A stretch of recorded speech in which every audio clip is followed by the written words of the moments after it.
మీ ఎలాంటి వ్యాపార ప్రకటనలకైనా వెంటనే మా ఛానల్ సంప్రదించండి. అందరికీ నమస్కారం. నేను శిరీష.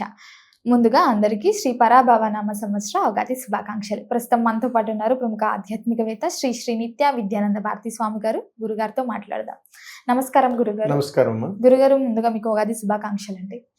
ప్రేక్షక మహాశైలందరికీ కూడా పరాభవనామ సంవత్సర ఉగాది శుభాకాంక్షలు.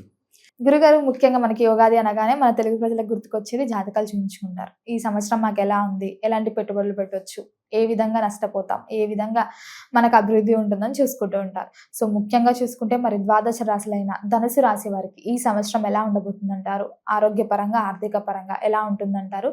ఈ నవగ్రహాల ప్రభావం ఈ రాశి పట్ల ఎలా ఉంటుందంటారు? కొత్త సంవత్సరం రాగానే ప్రతి ఒక్కరూ కూడా వారి వారి జీవితాలు ఎలా ఉన్నాయి, ఎలా ఉండబోతున్నాయి, నా జాతకం ఎలా ఉంటుంది, నా రాశి ఫలాలు ఎలా ఉంటాయి, నా గ్రహయోగం ఎలా ఉంది అనేటువంటిది అందరూ విధానం ప్రకారం చూసుకుంటుంటారు. అయితే ఇందులో ధనుసు రాశి పరాభవనామ సంవత్సరంలో ధనుసు రాశి వారికి చాలా విచిత్రమైనటువంటి సంఘటనలు ఇక్కడ ఎదురవబోతా ఉన్నాయి. వీరు ఎంతో కష్టపడి ధనం బాగా సంపాదిస్తారు. దానికి సమానమైనటువంటి ఖర్చే వీరు చూస్తుంటారు. ఒక రకంగా కాస్త మిగులున్నటువంటి జీవితం వెళ్ళి ఈ సంవత్సరం. అందుకని వీరికి ఆదాయం 14 ఉంటే వ్యయం 11 ఉంటుంది. అంటే కాస్త మిగులులో ఉంటారు. మీరు గమనించండి, అందరికీ 2 ఆదాయం, 4 ఆదాయం, 10 ఆదాయం ఉంటుంది. వీరు 14 ఆదాయం ఉంటుంది. 11 వరకు ఖర్చు ఉంటుంది. అంటే ఒక 3 అంతలు మిగిల్చుకుంటారు. అంటే ఏ రకంగా చూసుకున్నా ధనుసు రాశి వారి జీవితం ఎప్పుడు కష్టాలే. ధనుసు రాశి ఎప్పుడు కష్టాలే. అందుకని ధనుసు రాశి వారికి ఈ పరాభవనామ సంవత్సరంలో కాస్త నిలవలో ఉంటారు. ధనం విషయంలో జాగ్రత్తలు ఉంటారు. కొత్తగా సేవింగ్స్, కొత్తగా ఇన్వెస్ట్మెంట్స్ ఇవన్నీ స్టార్ట్ చేస్తారు వీళ్ళు. అందుకని ధనుస్సు రాశిలో ఉన్నటువంటి వారి కొత్త జీవితంలో కొత్త రకమైనటువంటి ప్రయత్నాల్లో కొత్త వ్యాపారాలు చేస్తూ కొత్త ఆలోచనలు చేస్తూ మంచి యోగాన్ని సృష్టిస్తారు వీళ్ళు. అందుకని కాస్త ఎప్పుడూ చూడలేనటువంటి ధనంలో కాస్త నిల్వ ఉంచుకుంటారు. అందుకని వీరికి ఈ సంవత్సర కాలం అంతా కూడా రాజ్యపూజ్యం అయినైతే అవమానం 4 ఉంటుంది. అందుకని కాస్త గౌరవ మర్యాదలు సంపాదించుకునేటువంటి పరిస్థితి కూడా ఇందులో ఏర్పడతా ఉంది. గురుగారు, ముఖ్యంగా చూసుకుంటే మరి ఈ ధనుసు రాశి వాళ్ళ స్వభావం ఎలా ఉంటుందంటారు? ధనుసు రాశి వారి స్వభావం ఎప్పుడూ కూడా తల్లి ఆధారపడటమే. ఎవరిని నమ్మరు వీళ్ళు. అనుమానితులు.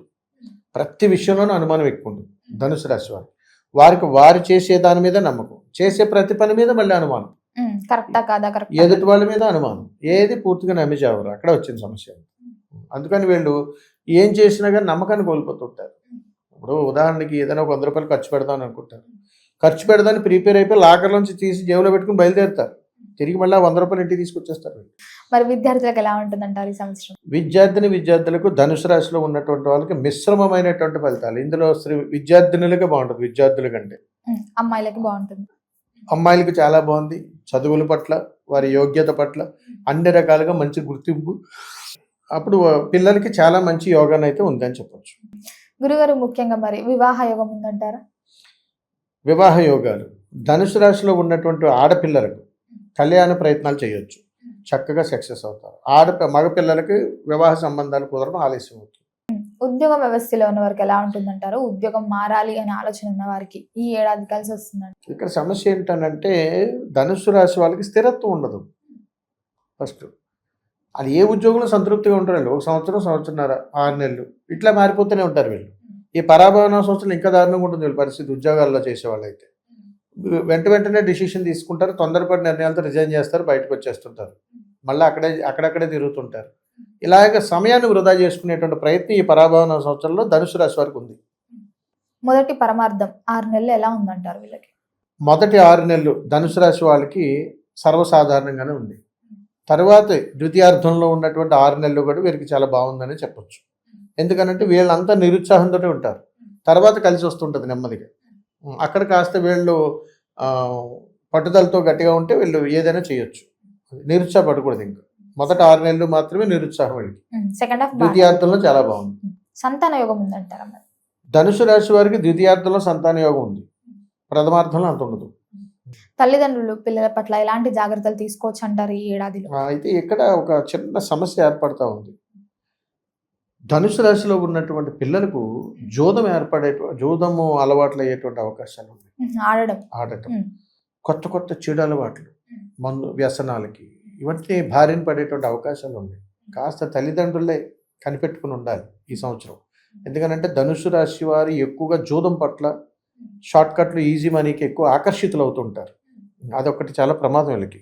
అందుకని దానివల్ల వీళ్ళకి గౌరవము అవమానం రెండు సమానంగా ఉంటాయి. అందుకని ఏంటంటే ఎంత పేరు తెచ్చుకుంటారో పోయిద్ది అంతే. అంత పాడు చేసుకుంటూ ఉంటారు. అందుకని ఎక్కువగా వీళ్ళకి అవమానాలే దగ్గరగా ఉంటాయి. 5గురు మెచ్చుకుంటే 6గురు తిడతారు వీళ్ళు. అలా ఉంటుంది వీళ్ళకి. గురుగారు మరి ముఖ్యంగా సినీ రంగంలో ఉన్న వారికి ఎలా ఉంటుందంటారు ఈ ఏడాది? ధనుసు రాశి వారు సినీ రంగంలో ఉన్నటువంటి ఆ మహానుభావులు ఎవరున్నా కానీ కాస్త ఎక్కువ సమయం తీసుకొని విరామం తీసుకోండి. విపరీతమైన ధన నష్టం జరుగుతుంది. రాజకీయ రంగంలో ఉన్న వారికి ఎలా ఉంటుంది? ధనుసు రాశిలో పుట్టినటువంటి వాళ్ళు రాజకీయ రంగంలో ఉన్నటువంటి స్త్రీమూర్తులు ఎవరైనా ఉంటే మాత్రం చాలా మంచి గుర్తింపు ఉంది. పురుషులకైతే అవమానాలు విధానాలు చాలా బాధాకరమైనటువంటి సంఘటనలు, ధన నష్టము, ఆస్తి నష్టాలు బాగా ఎక్కువ ఉన్నాయి. కొత్తగా బిజినెస్ స్టార్ట్ చేద్దాం, ఏదైనా వ్యాపారం పెట్టుకుందాం అనుకుంటే మరి ఈ ధనుసు రాశి వారికి ఏది కలిసి వస్తుంది అంటారు? అలాగే పెట్టుబడి విషయంలో ఈ ఏడాది పెట్టొచ్చు అంటారు? ధనుసు రాశిలో జన్మించినటువంటి వాళ్ళల్లో స్త్రీల పేరు మీద చేస్తే వ్యాపారం తిరుగుండదు. ముఖ్యంగా వస్త్ర రంగం అనేటువంటిది తిరుగులేని సంపద దీంట్లో. ఎవరికి? ధనుసు రాశి. అదేవిధంగా వైద్య రంగం కూడా. వైద్య రంగంలో ఉన్నటువంటి వాళ్ళు ధనుసు రాశి, వస్త్ర రంగము, ఈ రెండు చాలా బాగుంటాయి. అంటే వైద్య రంగము, వస్త్ర రంగాలు ఉన్నవాడికి దూసుకెళ్ళిపోతారు. చాలా బాగుంటుందని చెప్పొచ్చు. ఇకపోతే చిన్న చిన్న వ్యాపారాలు, దుకాణాలు ఇలాంటివి ఏదైనా ఉంటే సర్వసాధారణం. అందుకని ఏ వ్యాపారంలో ఉన్నా కానీ స్త్రీమూర్తులతో పై చేయి ధనుసు రాశి వాళ్ళు. దూర ప్రయాణాలు చేయొచ్చు అంటారా ఈ ఏడాది? కాస్త ఆలోచించండి. ఎందుకంటే కుటుంబాల పట్ల మీరు ప్రయాణాలు చేసేటప్పుడు ధనుసు రాశి వారికి కాస్త నష్టాలు జరుగుతాయి. ప్రయాణాల్లో ఇబ్బందులు ఎదురవుతున్నాయి. గృహయోగం, వాహన యోగం ఉందంటారా? ఇక్కడికి వచ్చేటప్పటికి ఏంటంటే ఇల్లులు మారేటువంటి అవకాశాలు ఎక్కువ ఉన్నాయి. చాలా మంది ఇల్లు మారొచ్చా లేదా అని చూసుకుంటుంటారు. కొత్త ఇంటికి కాదు, ఇక్కడ కొత్త ఇల్లు కొనుక్కునే యోగం అయితే ధనుసు రాశి వారికి ఈ సంవత్సరం లేదు. అందుకని ఏంటంటే వీరు ఇల్లులు మారుతారు ఎక్కువగా ఈ సంవత్సరం. సెకండ్ హ్యాండ్ వెహికల్స్ ఎక్కువ కొనేటువంటి అవకాశాలు ఉన్నాయి.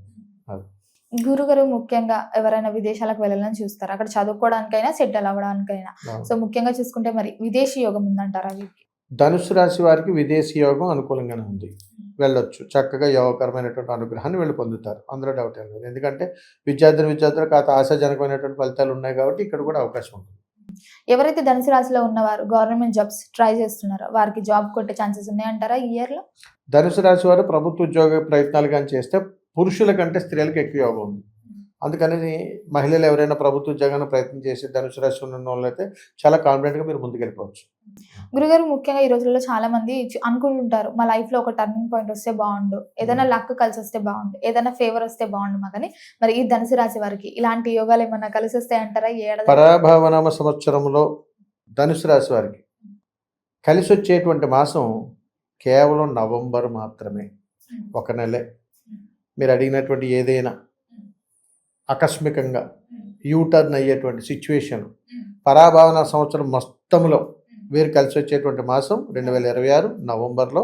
వీరు ఊహించిన దానికంటే ఎక్కువ లైఫ్ స్టైల్స్ వీళ్ళు చూడబోతూ ఉన్నారు. అందుకని ఈ రాశి వారికి ఒక నెల మాత్రమే బాగుందని చెప్పొచ్చు. గురుగారు ముఖ్యంగా మరి ధనుసు రాశిలో ఉన్నవారు ఎవరి పట్ల జాగ్రత్తగా ఉండాలంటారు ఈ ఏడాది? ధనుసు రాశి వారు ఎక్కువగా జాగ్రత్తగా ఉండాల్సింది ఏంటంటే వీరి జీవితంలో కొత్త పరిచయాలు వస్తాయి. అంటే ఒక స్నేహితుడు ఇంకో స్నేహితుడు పరిచయం చేస్తాడు.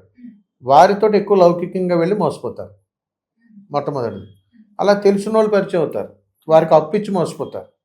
ఇంటి పొరుగు వారు, ఇరుగు పొరుగు వాళ్ళతో మనం లౌకికంగా కలిసి లేనివన్నీ తంటాలన్నీ తెచ్చుకుంటాం. ఇలాంటి వాటిలో చిక్కుకుపోతారు. అందుకని మన చుట్టూ ఉన్నటువంటి వాతావరణంలోనే శత్రువులు మనమే కొని తెచ్చుకునేటువంటి వారు ధనుసు రాశి వారు. గురుగారు చాలా మంది జీవితంలో పాజిటివ్స్ ఉంటాయి, నెగిటివ్స్ ఉంటాయి కదా. మరి ఈ ధనుసు రాశి వారికి పాజిటివ్స్ అంటే ఏం కలిసి వస్తాయి, నెగిటివ్స్ అంటే ఏం కలిసి రాకు, ఇవి చేయకూడదు అంటే మీరు ఏం చెప్తారు? వాస్తవికంగా చెప్పాలంటే ధనుసు రాశి వారు అప్పు చేయకూడదు. నెగిటివ్ అప్పు చేస్తే వీళ్ళు తీర్చలేరు. అవును. రెండోది వీళ్ళు ఎవరికైనా అప్పిస్తే వాళ్ళకి కలిసి రాదు, వీళ్ళు ఇస్తే వాళ్ళకి కలిసి రాదు. ఈ రెండు అనమాట వీళ్ళ దగ్గర ఉంది. అందుకని ధనుసు రాశి వారి దగ్గర 100 రూపాయలు అంటే జాగ్రత్త పెట్టుకోండి, ఉన్న దాంట్లోనే బ్రతకండి. లేని దాని ప్రకారం ఇంకో 100 రూపాయలు అప్పు తెస్తే అది మీరు తీర్చలేరు. అలాగని మిమ్మల్ని ఎవరిని అడిగితే మీరు ఎవరికైనా ఇస్తే వాడికి కలిసి రాదు, నీకు కలిసి రాదు. ఈ రెండు సమస్యలు ఉన్నాయి. అంటే ఈ ఏడాదేనా అసలు ఈ సంవత్సరం పరాభవనం సంవత్సరంలో ధనుసు రాశి వారు పాటించవలసినటువంటి ధర్మ సూత్రాలు ఈ రెండు. రైతులకు ఎలా ఉందంటారు మరి ఈ సంవత్సరం? ధనుసు రాశి వాళ్ళకి రైతులకు మాత్రం చాలా బాగుంది. కౌలు రైతులకి ఇంకా చాలా బాగుంటుంది. సొంతంగా పండించుకున్న వాళ్ళకంటే కౌలు రైతులు ధనుసు రాశి వాళ్ళు ఉన్నారంటే వారికి యోగం పడుతుంది. గురుగారు మరి మొత్తం మీద ఈ సంవత్సరం అంతా ఏ దైవాన్ని పూజించమంటారు, ఎలాంటి పరిహారాలు చేసుకోవచ్చు అంటారు? తప్పనిసరిగా తల్లి, ధనుసు రాశి వాళ్ళు ఈ సంవత్సరం మీరు ఆరాధించవలసినటువంటి మహాసంకల్పము గ్రహము అనుగ్రహము అనేటువంటి విధానానికి కానీ మనం వస్తే వీరు ఏదైనా అనాథ శరణాలయం కానీ వృద్ధాశ్రమాల్లో కానీ వీరు వస్త్రదానాలు చేయాలి ధనుసు రాశి వాళ్ళు. ఎందుకనంటే చాలా చోట్ల చాలా ఇబ్బందులు పడుతున్న వాళ్ళు ఉంటారు. ధనుసు రాశి వాళ్ళకి ఆకస్మికంగా నష్టాలు అనేటువంటి ఎక్కువగా ఉంటాయి. వీరు దీని నుంచి పోవటానికి అది బ్యాలెన్స్ చేసుకోవడం కోసం ఎక్కడైనా సరే వీరికి దగ్గరలో ఉన్నటువంటి సేవా కేంద్రాలు ఏదైనా ఉంటే వీరికి అందినంత వరకు సేవ చేయడం మంచిది. రెండోది, వీరు ఆరాధించవలసినటువంటి దైవం సుబ్రహ్మణ్యేశ్వర స్వామి వారు. ఎవరు? ధనుసు రాశి వారు. అందుకని సుబ్రహ్మణ్యేశ్వర స్వామి వారిని ఆరాధన చేయడం, వారిని దర్శించుకోవడం అనేటువంటిది సర్వశ్రేయస్కరం. గురుగారు, మొత్తం మీద ఈ సంవత్సరంలో ధనుసు రాశి వారికి ఎలా ఉండబోతుంది, ఎలాంటి జాగ్రత్తలు తీసుకోవాలి, ఏ దైవాన్ని పూజించాలి, ఎలాంటి పరిహారాలు చేయాలో తెలియజేసినందుకు ధన్యవాదాలు. శుభం తల్లి. నమస్కారం.